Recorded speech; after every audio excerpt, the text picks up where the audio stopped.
A word for the navy by Algernon. Charles Swinburne. I queen born of the sea, that hast borne her the mightiest of seamen on earth, bright England, whose glories adorn her and bid her rejoice in thy birth as others made mothers rejoice in births sublime. She names thee, she claims thee, the lordliest child of time. To all hers is the praise of thy story, all thine is the love of her choice, the light of her waves is thy glory, the sound of thy soul is her voice. They fear it who hear it and love not truth nor thee. They sicken, heart-stricken, who see and would not see. 3 The lords of thy fate, and thy keepers whose charge is the strength of thy ships, if now they be dreamers and sleepers, or sluggards with lies at their lips, thy haters and traitors, false friends or foes descried, might scatter and shatter too soon thy princely pride. IV Dark Muscovy, reptile in rancor, base Germany, blatant in guile, lay wait for thee riding at anchor on waters that whisper and smile. They deem thee or dream thee less living now than dead, deep sunken and drunken with sleep whence fear has fled. V And what though thy song as thine action wax faint, and thy place be not known, while faction is grappling with faction, twin curs with thy corpse for a bone? They care not, who spare not the noise of pens or throats, who bluster and muster blind ranks and bellowing votes. V Let populace jangle with peerage and ministers shuffle their mobs, mad pilots who reck not of steerage though tempest ahead of them throbs.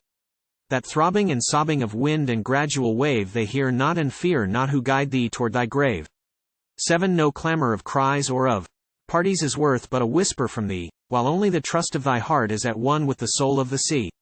In justice her trust is whose time her tide streams keep. They sink not, they shrink not, time casts them not on sleep.